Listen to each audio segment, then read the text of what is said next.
Next, o banco digital que faz acontecer. Boa noite. Boa noite. Uma agência de viagens que funciona apenas pela internet é suspeita de dar golpe nos clientes. Cerca de 500 pessoas teriam acumulado um prejuízo total de 3 milhões de reais. A oferta da agência de viagens era tentadora. R$ 1.200 por passagens de ida e volta para os Estados Unidos. Vinícius e Viviane compraram então 3 pacotes. Muita gente ficou atraída pela compra porque eram passagens internacionais quase de graça. O casal viajou, mas um dia depois de retornar ao Brasil, a agência chamada Na Mala Tour encerrou as atividades. Cerca de 500 pessoas teriam comprado passagens e a estimativa é que tenham perdido ao todo 3 milhões de reais. Entre as vítimas estão Vinícius e Viviane, que registraram um boletim de ocorrência para tentar receber de volta o valor de 2 passagens que não foram emitidas. Eu creio que não vou ter ressarcimento nenhum. De fato, eu esperaria não o ressarcimento do valor. Eu queria que meu filho pudesse ir para Miami. A agência de viagens não tinha sede, só atendia os clientes pelas redes sociais e por um aplicativo de mensagens. A publicidade era feita por influenciadores digitais, que induziram muitas das vítimas a comprar as passagens em promoção. Esta advogada especializada em direito do consumidor diz que cabem ações por danos morais contra os sócios da agência. Os influenciadores digitais que divulgavam a empresa na internet também podem ser responsabilizados. Já temos, inclusive, uma sentença recente sobre uma influenciadora digital que vendia ou que fazia lá uma publicidade na internet de um link patrocinado e a pessoa não recebeu aquele bem e ela, de fato, teve que ressarcir essa consumidora. A produção do Jornal da Record tentou entrar em contato com a agência, mas não conseguiu. Em uma rede social, um comunicado da Na Mala Tour avisa que os clientes vão ser divididos em grupos para que se chegue a uma solução. Eu gostaria que a justiça fosse feita de algum jeito, que ela pagasse legalmente pelo que ela fez. Só isso. Mas devolver dinheiro, acho impossível. É muito dinheiro. Veja agora outros destaques do dia. Polícia confirma que o corpo encontrado era do indigenista Bruno Pereira. E diz que ele e o jornalista britânico foram mortos com arma de caça. Justiça colombiana condena 4 envolvidos no assassinato de um promotor paraguaio. Motoristas fazem fila nos postos para abastecer antes do aumento dos combustíveis. E na série especial, como os japoneses usam a tecnologia e a criatividade para evitar o desperdício de alimentos.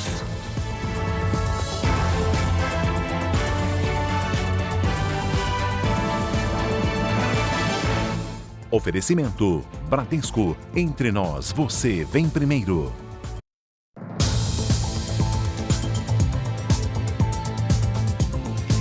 O assassinato de uma mulher na frente da filha no Rio de Janeiro aumenta a lista de feminicídios no Brasil. A família contou à polícia que o marido ficou irritado porque a mulher passou a noite fora de casa. Na tentativa de salvar a mãe, a filha também foi baleada. A adolescente de 17 anos se jogou na frente de Viviane Garcia, que foi morta a tiros pelo marido, Carlos Cardoso, de 56 anos. Ele chegou em casa com 2 armas e atirou pelo menos 10 vezes. Ele era possessivo, para ele todo mundo, qualquer pessoa que ela estava conversando, ele estava saindo com ela. E ele era difícil demais. Depois do crime, Carlos também tirou a própria vida. É triste para a família, que o relato que aconteceu, estou muito triste, todo mundo sem chão, a gente não conseguiu dormir. Quase 100 mulheres morreram vítimas de feminicídio no Rio de Janeiro no ano passado. Em todo o país foram mais de 1.300.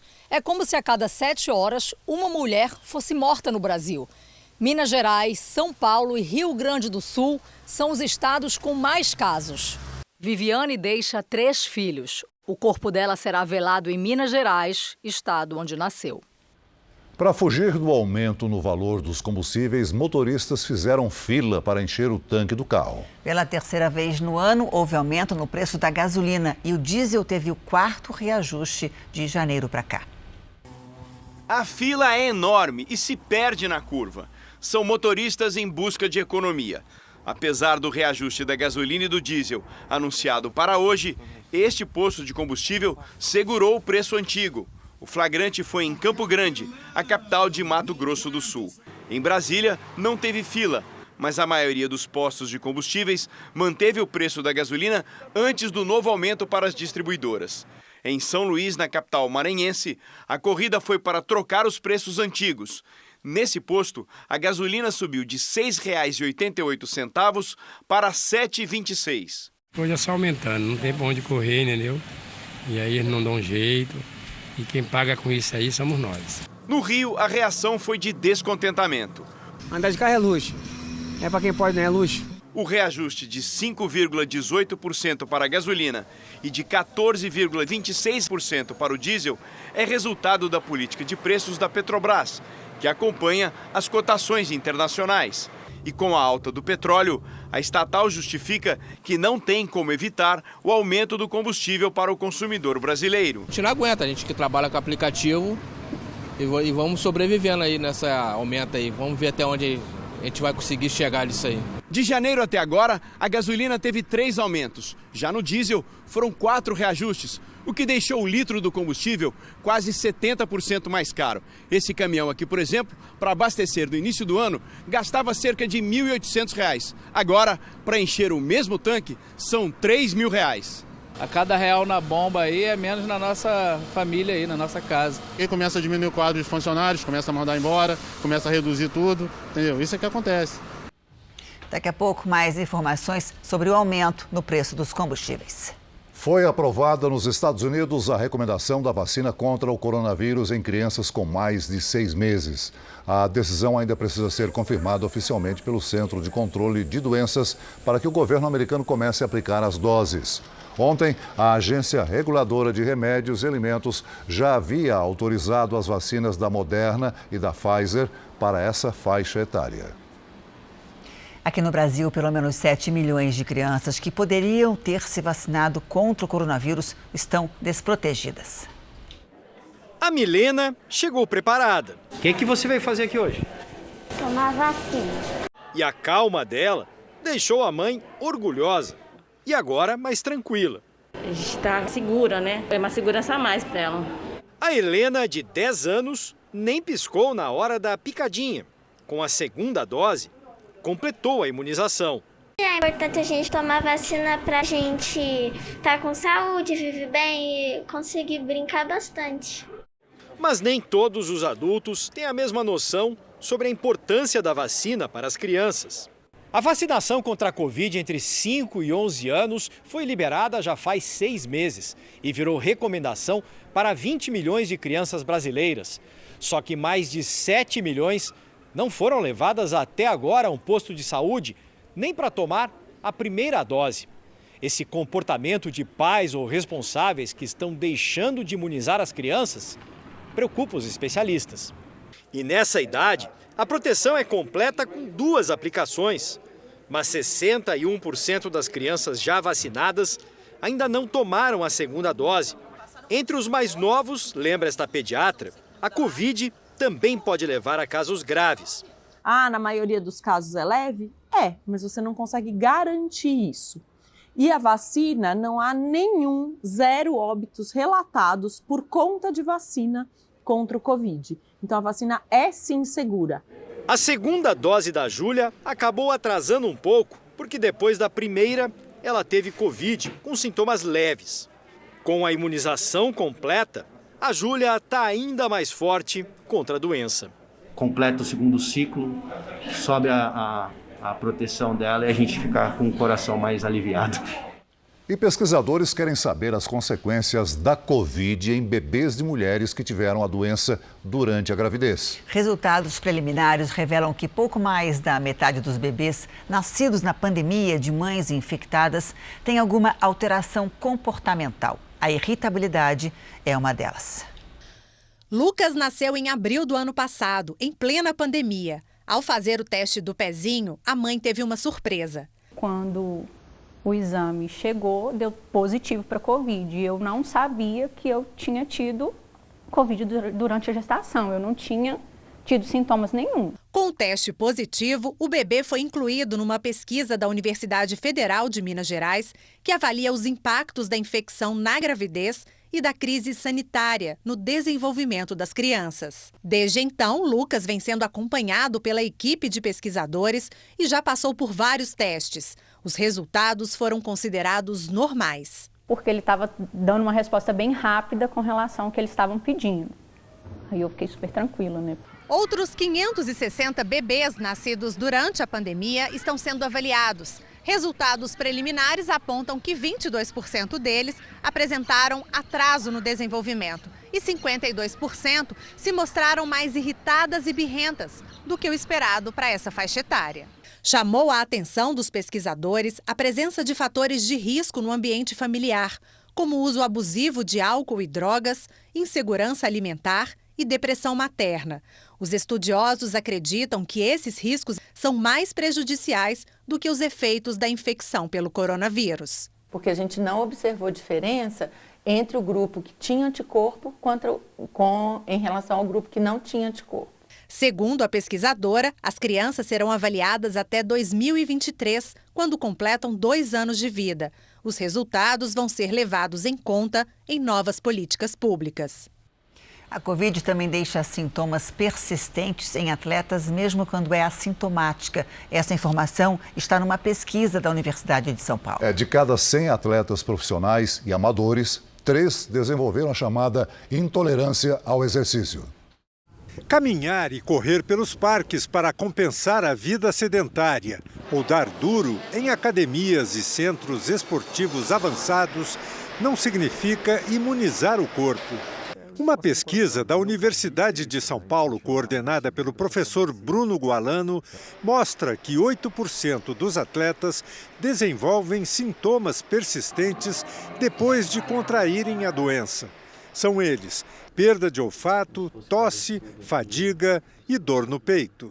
Na média, a gente pode dizer que 8% dos atletas, entre amadores, atletas universitários e atletas de elite, experimentarão algum sintoma persistente da Covid.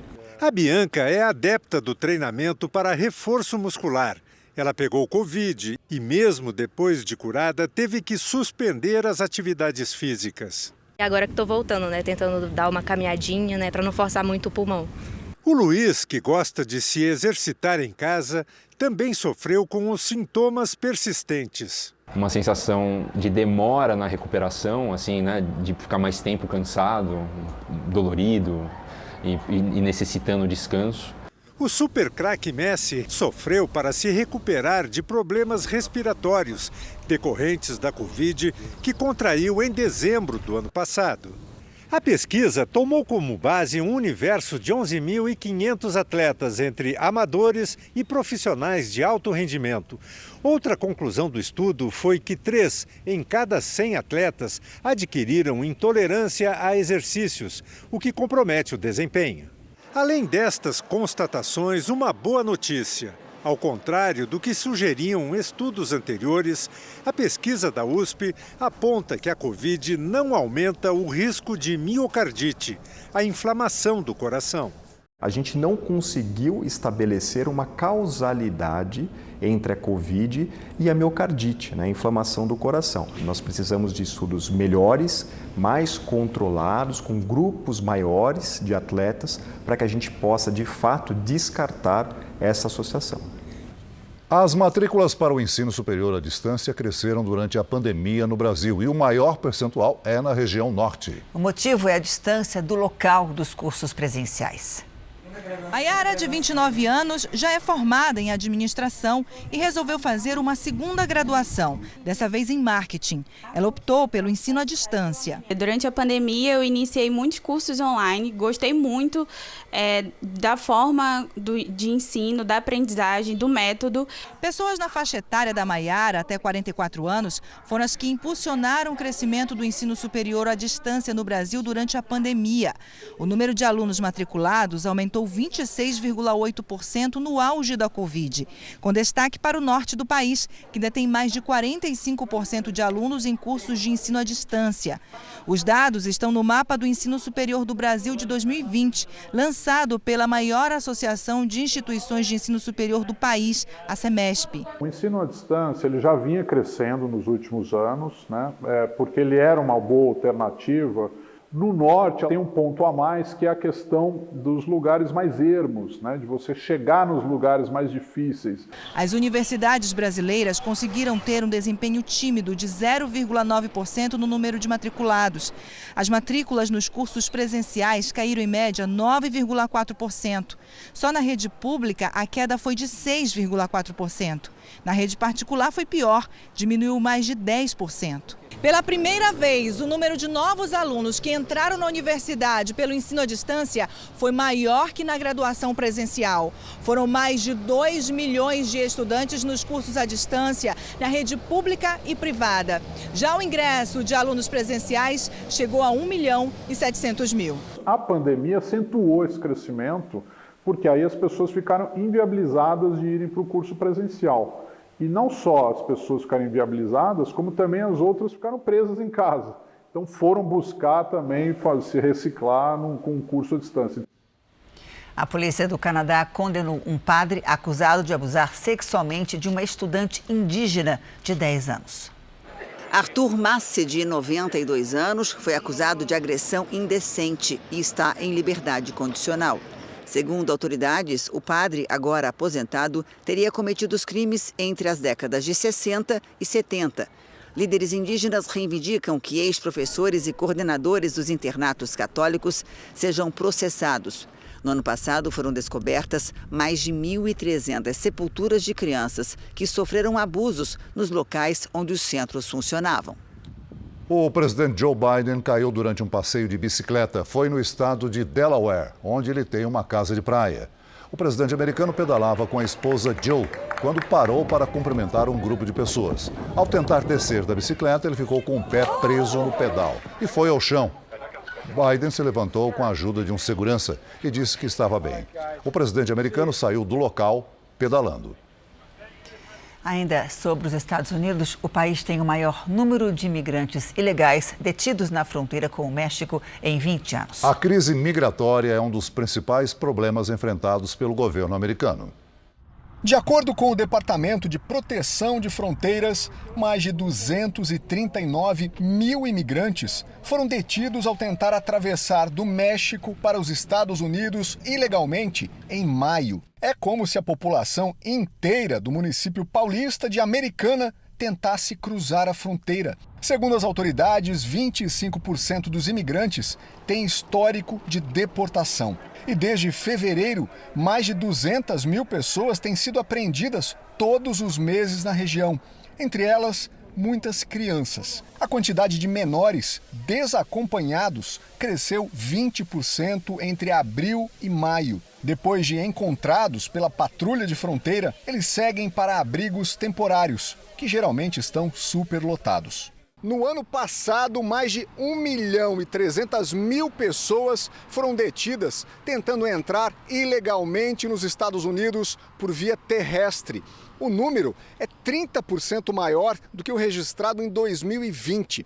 A maioria foge da pobreza e violência de países da América Central, como El Salvador, Honduras e Guatemala, principais pontos de partida dos imigrantes.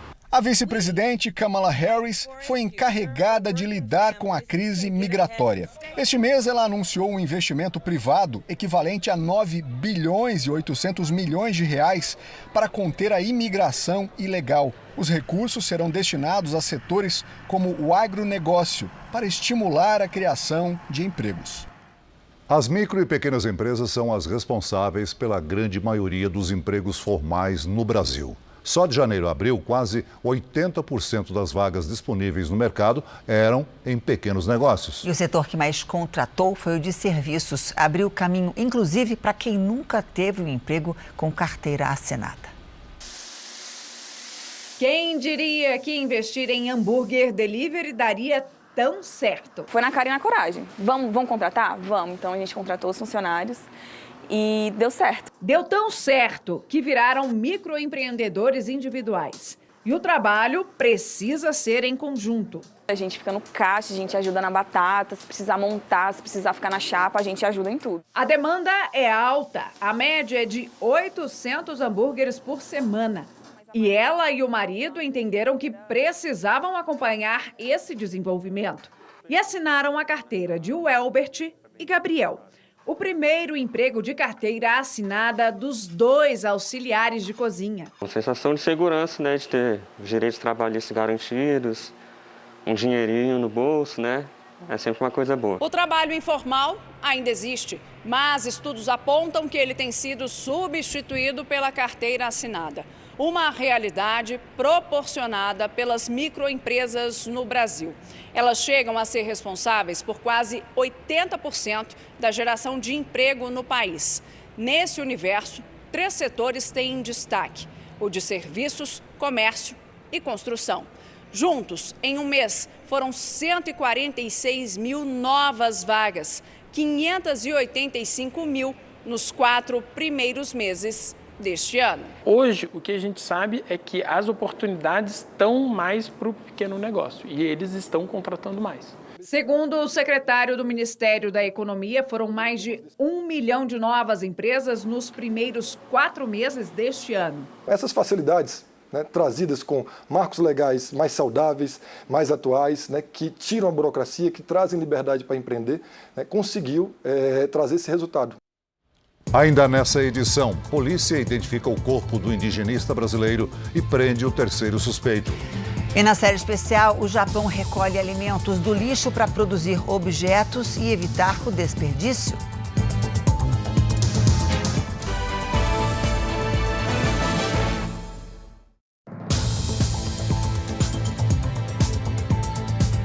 O governo federal regulamentou a venda direta de imóveis que pertencem à União. São apartamentos e casas com desconto de até 25% com chance de financiamento.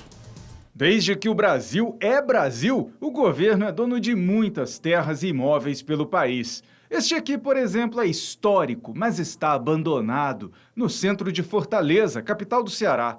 Que tal um prédio inteiro na Praça Mauá, no centro do Rio de Janeiro? Talvez este terreno comercial na área central de Brasília, ou um terreno para a construção de uma casa no bairro mais nobre da capital federal. Todos esses imóveis e outros 22 em todo o país já estão em negociação na plataforma online de vendas de imóveis do governo. Os interessados podem participar das licitações de forma online. E uma nova modalidade, a venda direta, vai estar disponível a partir do dia 1º de julho, valendo para todos os casos em que houve licitação, mas ninguém fez uma oferta. Para tornar a compra mais atraente aos possíveis interessados, a negociação pode ser feita com até 25% de desconto em uma segunda rodada, se de novo não aparecerem interessados. E a compra pode ser feita via financiamento imobiliário. Para este economista, mesmo a venda abaixo do preço de mercado pode ser interessante para as contas públicas. Todas as vezes que ele tiver que se livrar de uma despesa de manutenção mensal, isso daí é dinheiro que ele pode deslocar para fazer as políticas públicas. O governo, não é função clássica do governo ter imóveis, seja residenciais ou não residenciais. É uma anomalia. Na semana passada, o governo lançou também um outro programa para que imóveis públicos federais desocupados em áreas urbanas sejam oferecidos às prefeituras e ao Distrito Federal para a construção de moradias populares aos inscritos no programa Casa Verde e Amarela.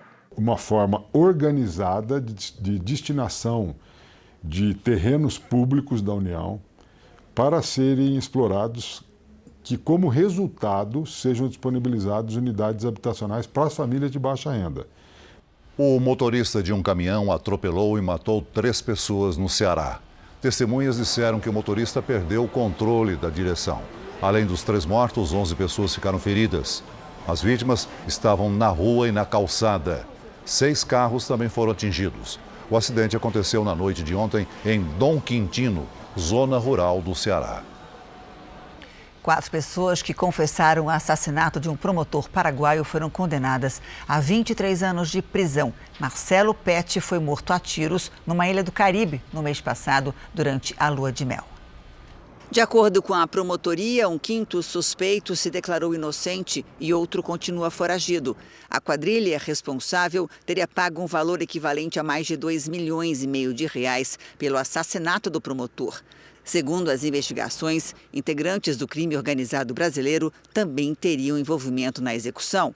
Marcelo Pet era conhecido por combater o tráfico de drogas na região de fronteira entre o Paraguai e o Brasil. Os colombianos escolhem nesse domingo um novo presidente. A disputa do segundo turno é apontada como a mais acirrada dos últimos tempos. As pesquisas mostram um empate técnico entre o populista Rodolfo Hernández e o candidato de esquerda Gustavo Petro. O novo presidente assume o governo no lugar de Ivan Duque, que já cumpriu 2 mandatos. Com o fim das medidas contra o coronavírus, a Europa voltou a ocupar o primeiro lugar entre as regiões mais procuradas pelos turistas. De janeiro a março, o continente europeu já recebeu 3 vezes mais visitantes que em relação ao mesmo período do ano passado. Basta andar pelo centro histórico de Lisboa para perceber que eles estão de volta. As ruas da capital portuguesa já recebem turistas do mundo todo novamente. Entre os amantes da terrinha, britânicos, alemães, franceses e espanhóis. E, claro, os brasileiros. Esse casal de Goiânia finalmente conheceu a Europa, depois de ter adiado a viagem por causa da pandemia. Esperar aí quase 3 anos para poder vir a pensar em alguma viagem, né? E a gente comprou a viagem sem saber mesmo se a gente conseguia viajar, na verdade, né? Segundo a Organização Mundial do Turismo, esse aumento pode ser sentido em todo o continente. O número de turistas triplicou nos 3 primeiros meses deste ano em relação ao mesmo período do ano passado. Mais de 117 milhões de chegadas em 2021. Foram 41 milhões. O levantamento das restrições, como a não exigência de testes da Covid-19 e obrigatoriedade das quarentenas, ajudaram nessa recuperação. Países europeus que dependem e muito do turismo, como Portugal, comemoram. O governo português espera chegar perto dos registros do setor em 2019, pré-pandemia, quando o país teve um recorde no número de visitantes, cerca de 27 milhões de pessoas. Otimismo que pode esbarrar no aumento dos novos casos de coronavírus por aqui e ainda na alta dos preços por causa da guerra no leste europeu, que afeta a economia do mundo todo. Apesar do alto custo, Rodrigo garante que valeu a pena. É bom demais e saber que você poder estar com várias pessoas do mundo inteiro aqui é divertido e um pouco libertador, né? Depois de tantos anos preso dentro de casa. O presidente da Ucrânia visitou cidades no sul do país que foram destruídas pela ofensiva russa. A guerra no leste europeu já dura 4 meses. Um vídeo divulgado mostra Volodymyr Zelensky inspecionando um edifício que foi bombardeado na região de Mykolaiv. Ele também se reuniu com soldados da linha de frente. A visita de Zelensky ocorre um dia depois do lançamento de um míssil russo, deixar 2 mortos e mais de 20 feridos nessa mesma região. O local é alvo de ataques porque está na rota para o porto de Odessa. Um dos principais generais do exército ucraniano disse que as tropas já perderam mais da metade dos equipamentos militares. Na Rússia, o governo declarou que a Ucrânia de antes da guerra não existe mais. O exército de Vladimir Putin avança por Lugansk e Donetsk e planeja tomar todo o sul do país para estabelecer um corredor terrestre. Veja agora os destaques do Domingo Espetacular. Simária anuncia uma pausa na carreira e Simone sobe ao palco sozinha. O afastamento acontece em meio às polêmicas entre as duas. Independente das nossas diferenças, você é a coisa mais importante da minha vida. E uma sequência de desabafos que pode ameaçar o futuro da dupla. Mas não significa que porque venceu juntas tem que morrer como duplinha para sempre. Um médico boa pinta, sedutor e à beira da morte.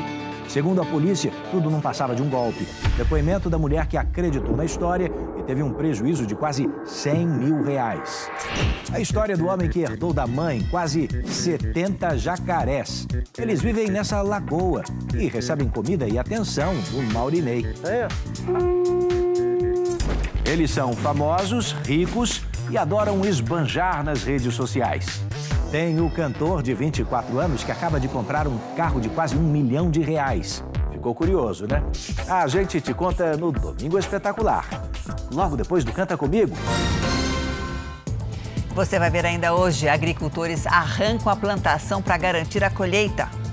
E na série especial, como o Japão usa tecnologia para evitar o desperdício de alimentos.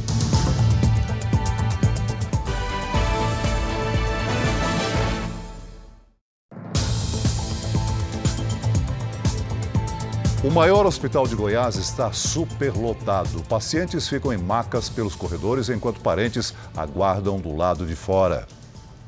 O corredor do Hospital Estadual de Urgências, o UGOL, está tomado de macas. Muita gente com dor, fratura exposta, entendeu? Isso é um descaso público isso daqui. O hospital é o maior do estado de Goiás. Inaugurado há 7 anos, tem mais de 500 leitos, mas vem encontrando dificuldades para atender a demanda.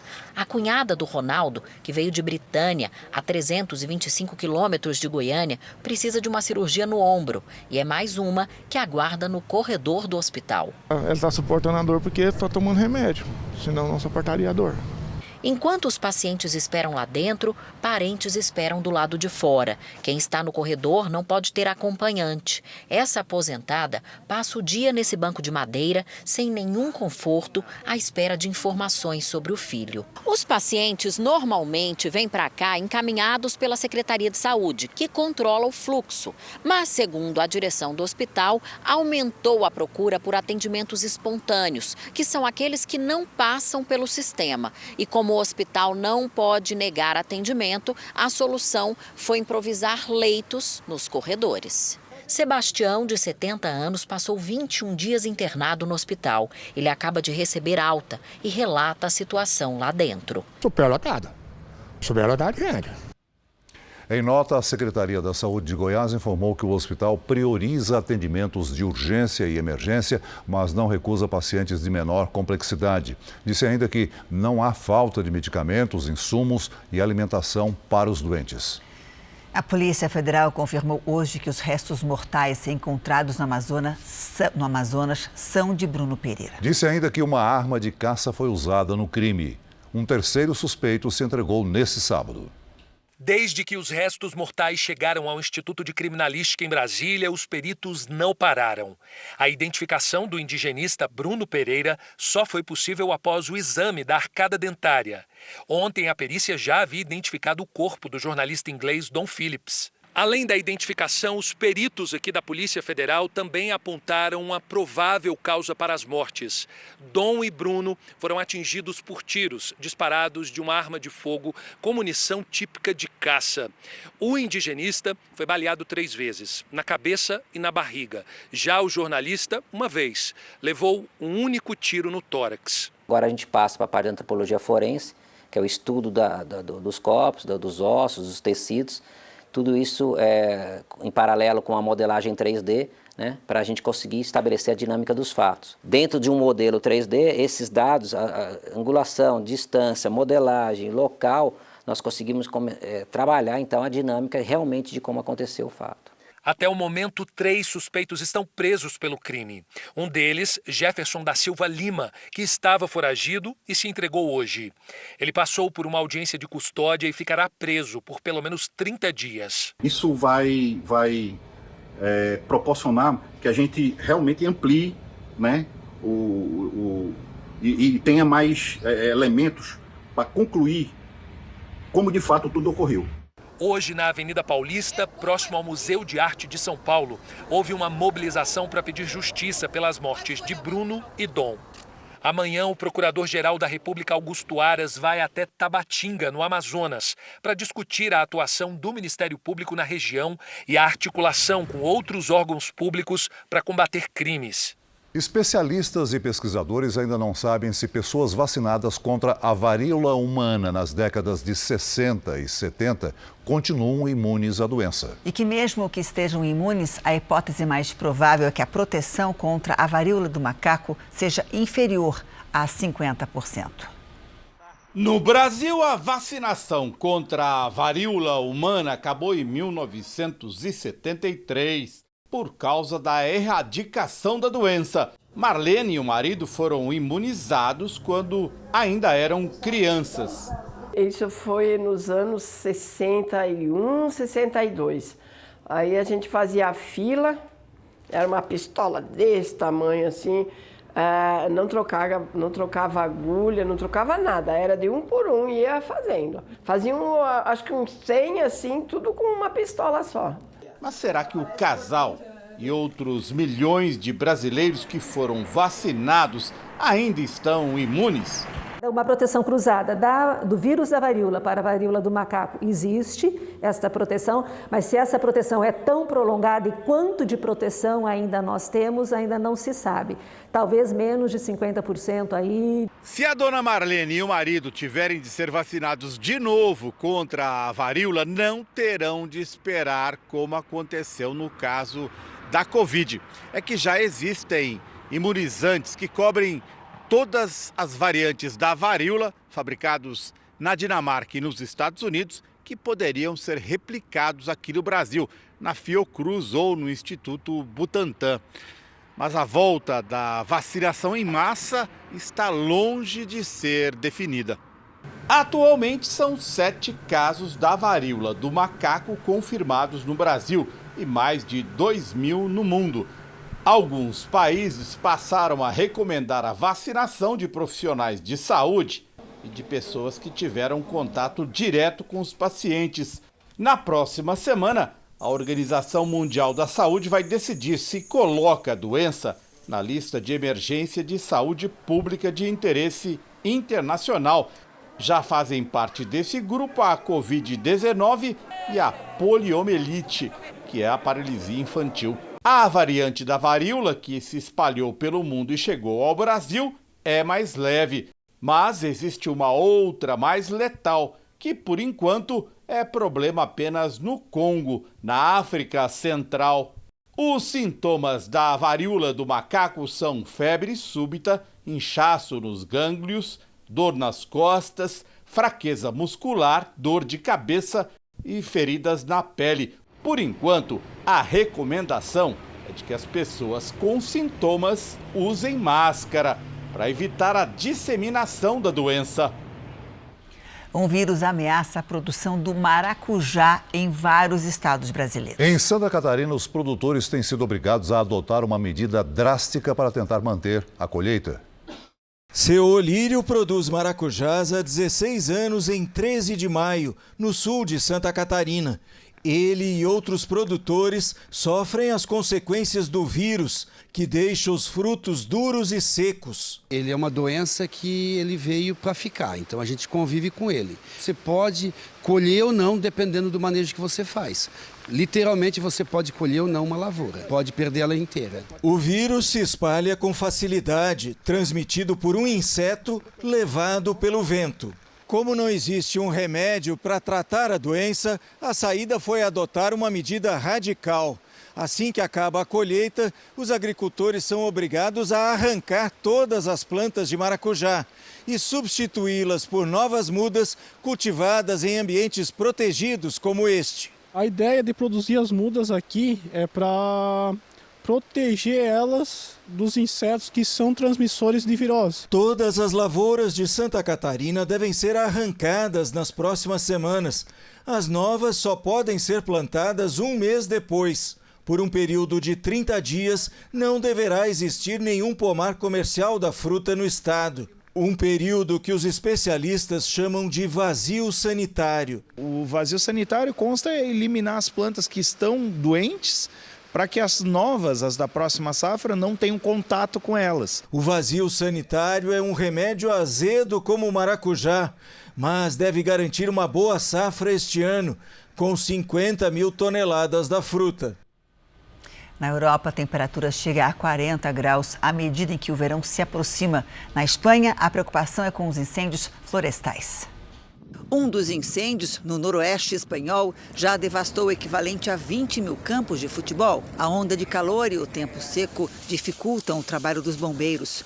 Mais de 1.700 pessoas tiveram que abandonar as casas. Ainda na Espanha, as altas temperaturas levaram muita gente às praias. No oeste da Alemanha, as pessoas procuraram atividades no rio para se refrescar. Na França, os parisienses também deram jeito de driblar o calor. Nessa época do ano, autoridades da saúde recomendam que a população fique atenta à hidratação. E isso vale também para os animais. No Zoológico de Paris, eles ganharam petiscos congelados. Aqui no Brasil, o sábado foi de sol e frio no centro-sul do país, em Guaraí, no Rio Grande do Sul. A temperatura chegou a 1,9 grau negativo. Oi, Lidiane, boa noite para você. E amanhã, hein? Será que vai nevar? Tem gente se perguntando. Verdade, Janine. Boa noite para você, Celso. Boa noite para todos aí de casa. Olha, o domingo será ainda mais frio, mas sem chance de neve. Durante o inverno, que começa daqui 3 dias, aí sim há possibilidade. Pelas imagens de satélite, vemos muitas nuvens carregadas na faixa norte do Brasil. Podemos esperar um domingo de temporais sobre as regiões norte e nordeste. A quantidade de água pode provocar novos alagamentos e deslizamentos no Amazonas, Roraima, Pará e da Paraíba até Alagoas. No sul, atrás da frente fria, chega o ar polar que derruba as temperaturas e pode provocar geada nos 3 estados da região. Na área clara do mapa, tempo firme, sem chuva e com alerta para baixa umidade do ar. Em Porto Alegre, máxima de 16 graus. Em Vitória, pancadas de chuva com 26. Em Cuiabá e em Belém, faz até 31. Na capital paulista, o domingo começa com 13 graus e à tarde os termômetros chegam aos 17 com chuva leve. Na segunda, a chuva perde força e faz 20 graus. Na terça, o tempo volta a ficar firme e esquenta um pouquinho, 25. Tempo delivery para o William de Barra da Estiva, Bahia. Vamos lá. Oi, William. Aproveite o domingo ensolarado com 25 graus à tarde. A segunda já começa nublada, o sol aparece um pouco à tarde, faz 23 graus e pode garoar. Na terça, 24, com chuva a qualquer hora. O Josival é de Itaipulândia, Paraná, né? Isso! Josivalter, seguinte, aí no oeste do Paraná, o domingo começa com 4 graus e geada. À tarde faz até 21. Na segunda, máxima também de 21 com pancadas de chuva. Faça como eles, participe do nosso Tempo Delivery pelas redes sociais. Mande uma mensagem com a hashtag você no JR. Bom domingo, Janine e Celso. Para você também. Para você também, até segunda-feira. Até lá. Uma cientista do Paraná encontrou uma floresta que ficou congelada no tempo por 290 milhões de anos. Os fósseis das árvores estão em bom estado de conservação e ajudam a contar a história do nosso planeta. Foi quase sem querer que a Tami encontrou um tesouro histórico. Foi bem por acaso, haviam recém aberto uma estrada aqui para dar acesso a uma empresa e nós aproveitamos e viemos para analisar essas rochas que estavam em uma condição melhor. Só que nós não encontramos apenas rochas, nós encontramos a floresta aqui fossilizada. E foi assim mesmo, na beira da estrada, que um museu a céu aberto se revelou. Já foram catalogados 164 fósseis de árvores de uma floresta que existia há 290 milhões de anos, quando o hemisfério sul do planeta era unido em um supercontinente chamado de Gondwana. O achado foi na cidade de Ortigueira, no interior do Paraná. Evidências geológicas indicam que as árvores acabaram soterradas em uma grande inundação com água carregada de sedimentos. Isso ajudou a fazer uma espécie de mumificação das plantas ainda em vida. Chegou um determinado momento em que o sedimento cobriu elas de tal forma que elas não conseguiam mais respirar, elas sofreram asfixia e aí elas morreram. E a parte que estava acima das camadas tombou sobre as camadas. E a parte que estava abaixo, meio que protegida pelo sedimento ficou preservado. Nesse ponto é possível ter uma noção melhor de como a floresta foi preservada. Perceba que a rocha é formada por linhas horizontais interrompidas por essa estrutura vertical, que é justamente um dos fósseis. Esse era o tronco de uma das árvores. E é impressionante porque dá para sentir a textura, como se fosse o tronco da árvore mesmo até hoje. Também há sinais do que seria a raiz da planta, que concentrava muita matéria orgânica e formou até um carvão. Olha só, dá para ver que o dedo fica preto. E tem sinais, inclusive, das ramificações da planta. Esse é o terceiro registro como esse na América do Sul. Além do interior do Paraná, foram identificados fósseis assim no Rio Grande do Sul e na Argentina. Segundo a cientista, o estado de preservação em Ortigueira é excelente. E a pesquisa dela, que conta com a colaboração de pesquisadores das universidades federais do Paraná e do Rio Grande do Sul, já foi publicada em revistas internacionais. O estudo deve continuar e essas pinceladas devem ajudar cada vez mais a revelar a história do nosso planeta. Já que nós tivemos esse privilégio de descobrir e termos essa janela para o passado, né? Então é importante que as próximas gerações também tenham acesso a essa parte tão importante da história. Será discutido no Congresso a criação de um imposto sobre exportações de petróleo. A ideia é usar o recurso para reduzir o preço dos combustíveis. Hoje, em viagem à região norte do país, o presidente Bolsonaro voltou a defender uma CPI na Petrobras. O presidente Jair Bolsonaro passou o dia em Manaus. Durante um evento religioso, ele voltou a falar sobre a alta no preço dos combustíveis. Bolsonaro disse que haverá apoio do governo para que o Congresso abra uma CPI para investigar a Petrobras. Conversei ontem com o líder do governo e com o presidente da Câmara para a gente abrir uma CPI segunda-feira. Vamos para dentro da Petrobras. É inadmissível, com uma crise mundial, a Petrobras se gabar dos lucros que tem. A Petrobras perdeu, no seu valor, 30 bilhões de reais. Acredito que na segunda-feira, com a CPI, vai perder outros 30. A ofensiva política contra a empresa também vai contar com outras iniciativas. Entrou no radar do Congresso Nacional a criação de um imposto sobre a exportação de petróleo, o que atingiria diretamente os ganhos da Petrobras. A ideia é usar os recursos para bancar uma redução no preço dos combustíveis. O tema estará em discussão no início da próxima semana em uma reunião de líderes partidários da Câmara dos Deputados. Durante o longo discurso em Manaus, Jair Bolsonaro afirmou ainda que só assinou a carta após o 7 de setembro do ano passado, onde falava que havia cometido exageros nas críticas aos ministros do STF, após um suposto acordo com Alexandre de Moraes, intermediado pelo ex-presidente Michel Temer. Segundo Bolsonaro, Moraes teria se comprometido a arquivar o chamado inquérito das fake news. O Temer estava lá, ninguém nega. A carta eu assinei, vocês viram. Eu me descapitalizei politicamente. Fui ofendido por palavras mais variadas possíveis. Mas o que eu conversei com o Alexandre de Moraes foi uma pacificação. Eu entro com a carta, ele entrava com outras coisas. Entre elas, em poucas semanas, o arquivamento dos inquéritos de fake news e atos antidemocráticos. Ele cumpriu algo? Não! Bolsonaro voltou a criticar o sistema eleitoral brasileiro. Segundo ele, o presidente do TSE, Edson Fachin, deveria se afastar do tribunal por ter sido responsável por pautar no Supremo Tribunal Federal o julgamento que levou à liberdade o ex-presidente Luiz Inácio Lula da Silva, após condenação na Lava Jato. Como são feitas as apurações no Brasil? Numa sala cofre. Ninguém tem acesso. O que há 2 semanas o presidente do TSE fez? Basta lembrar que o presidente do TSE é o mesmo que foi o relator da liberdade do Lula. E agora ele está conduzindo as eleições. Deveria se declarar suspeito. Mas não larga o osso. O presidente também participou de uma motociata organizada por apoiadores.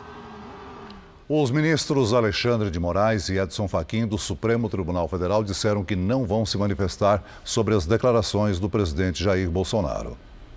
O financiamento de um carro popular ficou R$11 mil mais caro com a alta dos juros. O aumento ocorre por causa da taxa básica de juros, que passou de 2% para mais de 13% em 1 ano e meio. E esse é um dos destaques do portal R7. Para ler essa e outras notícias, é só acessar r7.com.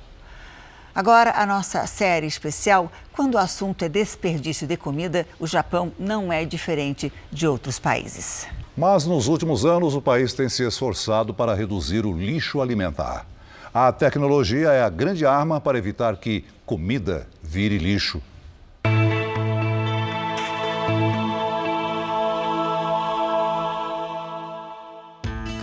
Os restos de casca de laranja, que eram para ser jogados fora, são secados e transformados em pó. Colocados numa forma de ferro, o material passa por um compressor.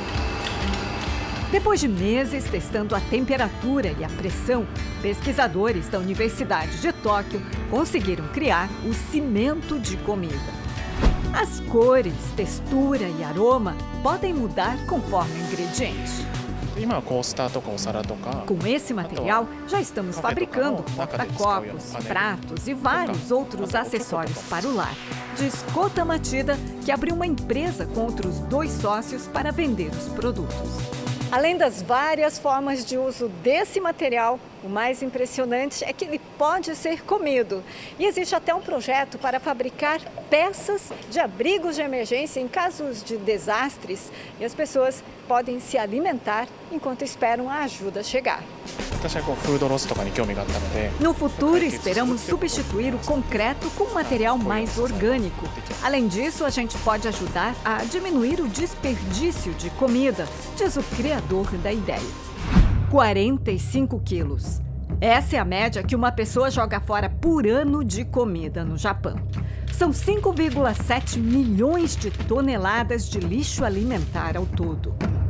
A meta do Japão é diminuir pela metade o desperdício de comida até 2030. Para isso surgiram vários projetos. Este supermercado é um desses exemplos. Você vai ver por quê. Tudo que você vê aqui é comida descartada de grandes supermercados, como essas cebolas pequenas demais, diz o dono do estabelecimento.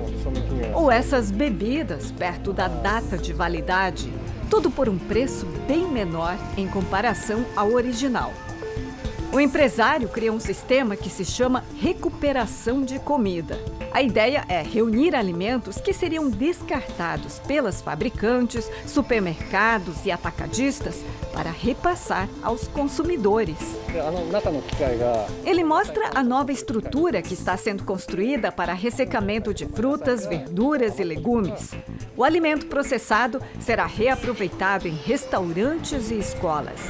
Já esta sala está sendo preparada para funcionar como banco de comida. Ou seja, qualquer pessoa que não tenha dinheiro suficiente vai poder entrar aqui deixando uma identificação na porta e levar o que quiser.